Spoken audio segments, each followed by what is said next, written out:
الحمد لله رب العالمين والعاقبة للمتقين والصلاة والسلام على سيد الأنبياء والمرسلين وعلى آله وصحبه أجمعين أما بعد فأعوذ بالله من الشيطان الرجيم بسم الله الرحمن الرحيم لإيلاف قريش إيلافهم رحلة الشتاء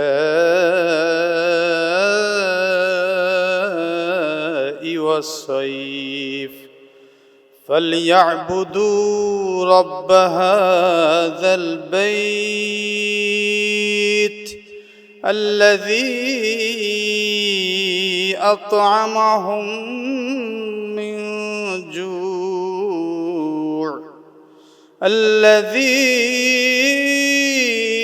أطعمهم من جوع وآمنهم من خوف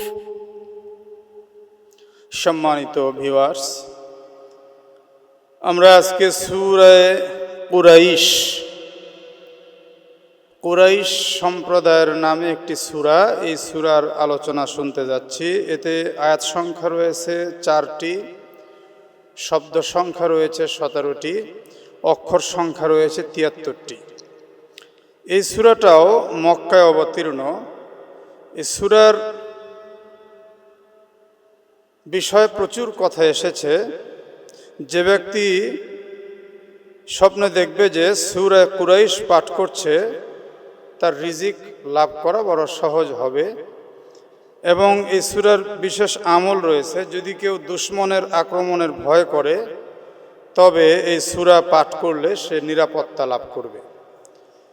আল্লামা জাওজি রহমতুল্লাহ আলাইহি বলেন, সর্বপ্রকার বিপদ আপদ থেকে হেফাজতে থাকতে এই সূরা অত্যন্ত ফলপ্রসূ। যদি কেউ এই সূরাটি বুঝতে চায়, তাহলে তার প্রারম্ভিক কিছু কথা আগে বুঝতে হবে। সেটা হচ্ছে, কুরাইশরা মূলত ইসমাইল আলাইহিস সালাতু ওয়াস সালামের বংশধর। হযরত ইসমাইল আলাইহিস সালামের অধস্তন বংশধরের এক ব্যক্তির নাম ছিল ফেহের। তার উপাধি ছিল কুরাইশ। এই ফেহের নামে পরবর্তীতে তার বংশরা কুরাইশ, এই ফেহেরের যে উপনাম যে কুরাইশ, এই কুরাইশের নামে পরবর্তীতে তার অনুসারী যারা, বংশের লোক যারা, কুরাইশ নামে পরিচিতি লাভ করে। এখন এই ফেহেরের নাম কুরাইশ হলো কেন? ফেহের নামক এই ব্যক্তিটি অত্যন্ত ধন সম্পদের মালিক ছিলেন। বিভিন্ন ব্যবসা বাণিজ্য করে তিনি প্রচুর ধন সম্পদ অর্জন করেছিলেন, যে কারণে তার উপাধি হয়ে যায় কুরাইশ। কুরাইশ শব্দের অর্থ হলো ধনভাণ্ডার বা প্রচুর ধনের মালিক বা হাঙ্গর, এই টাইপের অর্থ হয়। কুরাইশদের বংশধারা হযরত ইসমাইল আলাইহিস সালাম পর্যন্ত পৌঁছে গেছে। সুবহানাল্লাহি ওয়া বিহামদিহি। তার ধারাবাহিকতা হচ্ছে মুহাম্মদ ইবনে আবদুল্লাহ ইবনে আব্দুল মুত্তালিব ইবনে হাশিম ইবনে আব্দে মানাফ ইবনে কুসাই ইবনে কেলাব ইবনে মুররা ইবনে লুয়াই ইবনে গালিব ইবনে ফেহের। এই যে ফেহের, এই ফেহেরের নামটাই হলো কুরাইশ উপনাম। ইবনে মালিক ইবনে নজর ইবনে মাদ ইবনে আদনান ইবনে ইসমাইল আলাইহিস সালাতু ওয়াস সালাম। প্রকাশ থাকে যে হযরত ইব্রাহিম আলাইহিস সালামের প্রথমত তো সন্তান ছিল 2টি। প্রথমে তো ইসমাইল আলাইহিস সালাম, তারপরে ইসহাক। তা একজন পারস্য কবি সুন্দর করে বলছেন, সারা ও হাজেরা জানামে খলিল জাদাজ এক ইসহাক দিগার ইসমাইল। ইব্রাহিম আলাইহিস সালামের 2 বিবি, সারা, হাজেরা। হযরতে আম্মাজান হাজেরার গর্ভ থেকে ইসমাইল আলাইহিস সালাম, হযরতে সারা আলাইহিস সালামের গর্ভ থেকে হযরত ইসহাক আলাইহিস সালাম। তো হযরত ইসহাক আলাইহিস সালামের বংশ থেকে একদম হযরতে ঈসা পর্যন্ত বনি ইসরাইলের সমস্ত নবী রাসূলরা এই এক বংশে আল্লাহ পাক প্রেরণ করেছেন। কিন্তু ইসমাইল আলাইহিস সালামের বংশ বৃদ্ধি হয়েছে। আল্লাহ তাআলা ইসমাইল আলাইহিস সালামের বংশে একজন নবীও পাঠাননি।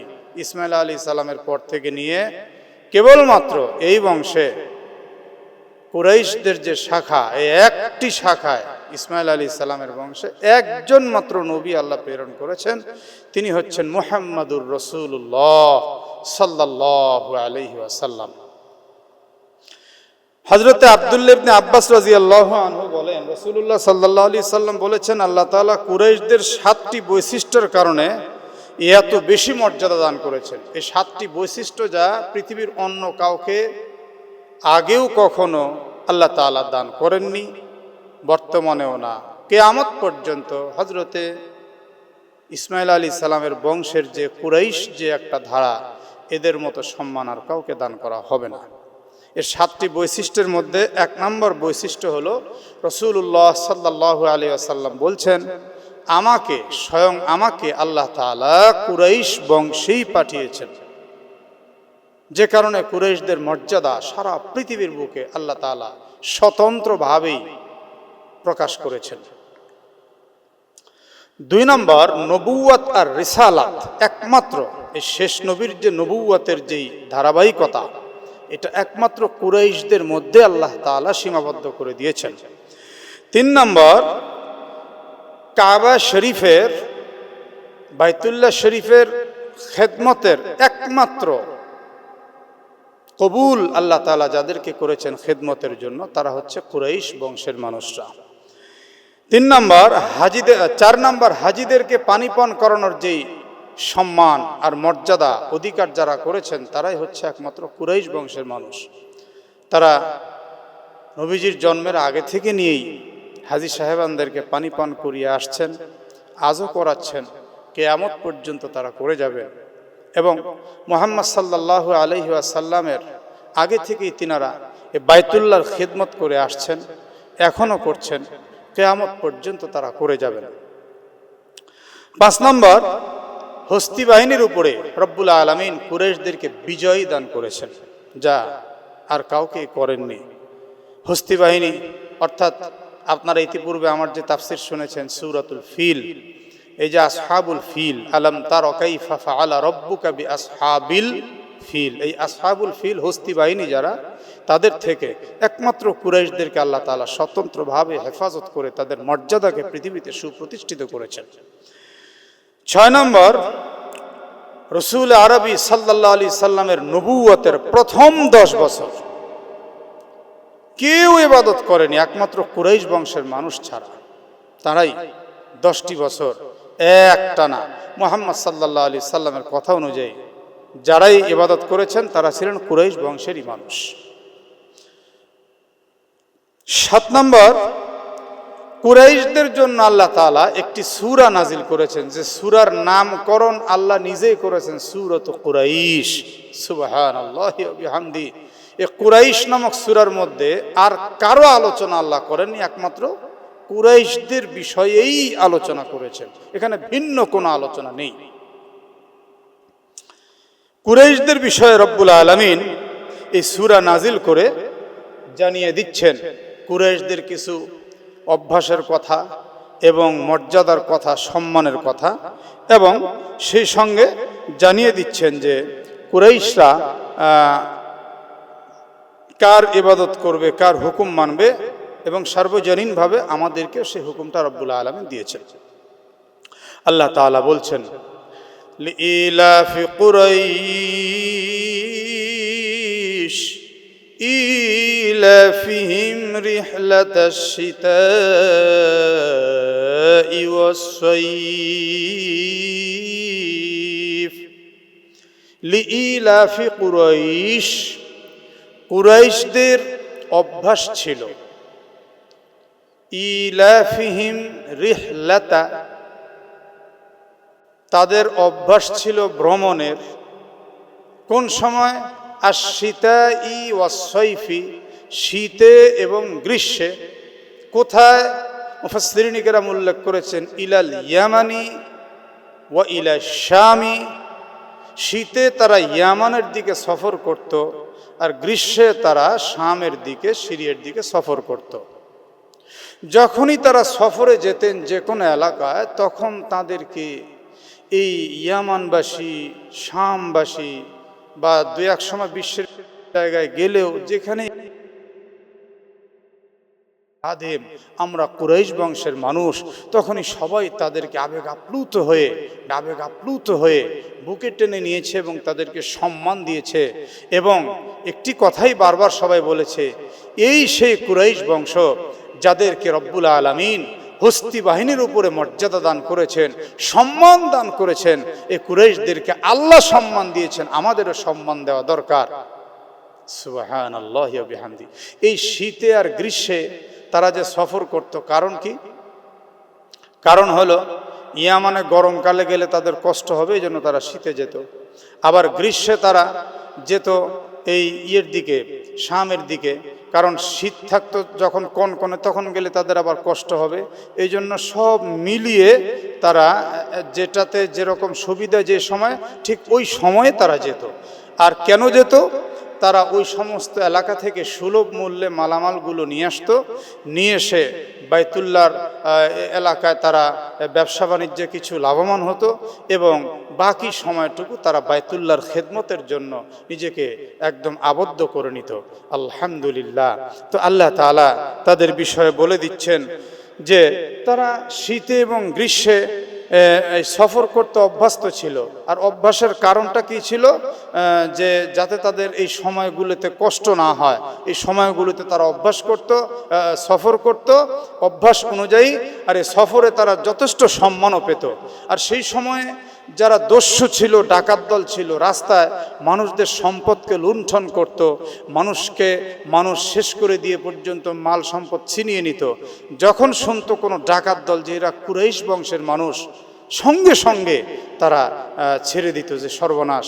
আল্লাহ তাদেরকে সম্মান করেছেন, হস্তি বাহিনীর কাছ থেকে আল্লাহ তাদেরকে হেফাজত করেছেন, বিশ্বের মাঝে আল্লাহ তাদেরকে মর্যাদাকে প্রকাশ করেছেন, আমরাও তাদেরকে সম্মান দিলাম। ডাকাতেও সম্মান করত। কিন্তু আমাদের বাংলাদেশের কি অবস্থা? বাংলাদেশের যে অবস্থা, চোর ডাকাত তো দূরের কথা, যারা শিক্ষিত ডাকাত, শিক্ষিতের মোড়কে পেঁচিয়ে যারা ডাকাতি করছে, তারা আলেম ওলামা তো দূরের কথা, কোনো দাড়ি চুল পাকা মুরব্বি দেখলেও শ্রদ্ধা করতে চায় না, তার কাছ থেকেও ছিনিয়ে নিতে চায়, ছিনিয়ে নেয়। এই তো হলো বাংলাদেশের অবস্থা। চুল পাকা দাড়ি পাকা মানুষদেরকে কোরআন হাদিসের দৃষ্টিতে আমরা দেখতে পাই, আল্লাহর রাসূলও সম্মান দিয়ে গেছেন। কিন্তু আমাদের সমাজ এমন একটা পরিস্থিতির মধ্যে চলে গেছে, মুরব্বীদেরকে সম্মান দেওয়া হচ্ছে না। যুবক সিগারেট টানছে, মুরব্বী সামনে টেনে চলে যাচ্ছে বেয়াদবি করে। একজন মুরব্বী আসছে, আমার দাদু বয়সী, বাবা বয়সী, আমি সিগারেটটা তার সামনে না টানি, একটা সম্মান। এটা কিন্তু করছে না।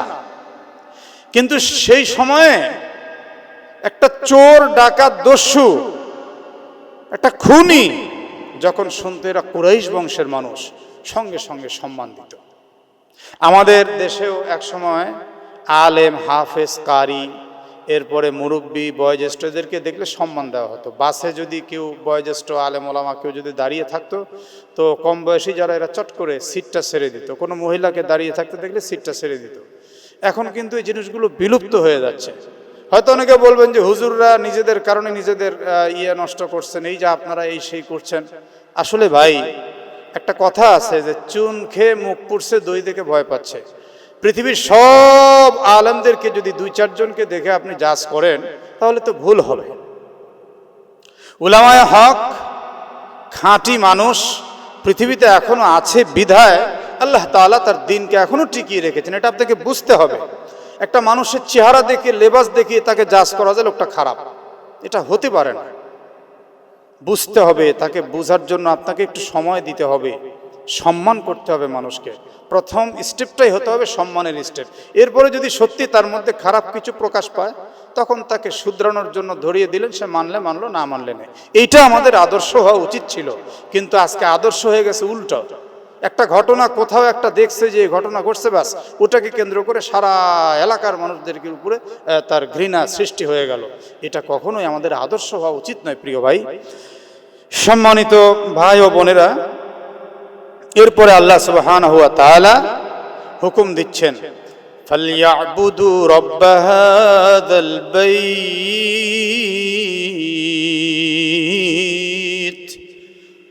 সুতরাং কুরাইশরা সহ বিশ্বের সবাই যেন এই ঘরের রবের গোলামি করে, অর্থাৎ বাইতুল্লাহর রবের গোলামি করে। তো বাইতুল্লাহর রবকে একমাত্র আল্লাহ, তিনি একমাত্র বাইতুল্লাহকে বানিয়েছেন, সৃষ্টি করেছেন। ইন্না আউওয়ালা বাইতিন বুদিআ লিন-নাস ইন্না আউওয়ালা বাইতিন বুদিআ লিন-নাস লাল্লাযী বিবাক্কাতা মুবারাকান ওয়া হুদাল লিল আলামিন। এই ঘরের মালিক যিনি একমাত্র আল্লাহ, তারই গোলামি করতে হবে। কেন?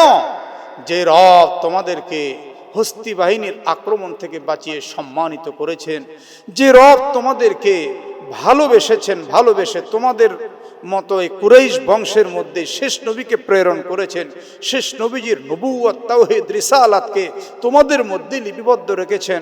বিশেষ করে একমাত্র তোমাদের নামে কুরাইশ নামের সূরা আল্লাহ নাজিল করেছেন। সুতরাং তোমরা মূর্তি পূজার দিকে মনোনিবেশ করবে না, শিরকি বেদাতের দিকে মনোনিবেশ করবে না। ফালিয়াবুদু, তোমরা ইবাদত করতে থাকো, করতে থাকো, গোলামি করতে থাকো ওই রবের, রব্ব হাযাল বাইত, যিনি এই কাবার মালিক, তারই গোলামি। গোলামি কেন করতে হবে? এর কারণ স্বরূপ আল্লাহ তাআলা আরো বলছেন, আল্লাযী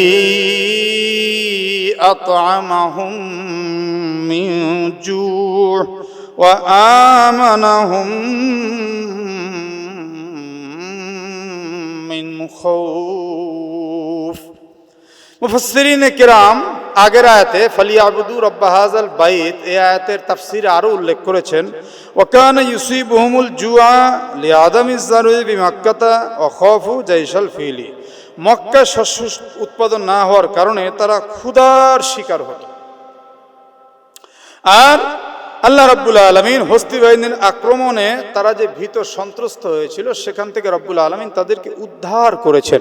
তো আল্লাহ বলছেন ওয়া আমানাহুম মিন খাউফ, তাদের মধ্যে ভয় ছিল, দুটি ভয় ছিল। একটা হলো ক্ষুধার যন্ত্রণা, মৃত্যুর ভয়, আর একটা ছিল হস্তি বাহিনীর আক্রমণে একদম নিঃশেষ আর ধ্বংসের ভয়। আল্লাহ বলেন উভয় ভয় থেকে আমি তাদেরকে হেফাজত করেছি। সুবহানাল্লাহ বিহামদি। কেন তারা আমার গোলামি করবে না? আল্লাহ তাবারাক ওয়া তাআলা তাই বলছেন, আল্লাযী আত'আমাহুম মিন জু', যিনি তোমাদেরকে খাইয়েছেন, মিন জু', ক্ষুধার সময়, ওয়া আমানাহুম মিন খাউফ, আর যিনি তোমাদেরকে নিরাপত্তা দিয়েছেন ভয় থেকে, হস্তি বাহিনীর আক্রমণ থেকে তোমাদেরকে নিরাপত্তা দিয়েছেন, আর যিনি তোমাদেরকে ক্ষুধার ভয় থেকেও ক্ষুধা নিবারণের ব্যবস্থাও করে খাদ্য দান করেছেন। কেন তার গোলামি করবা না?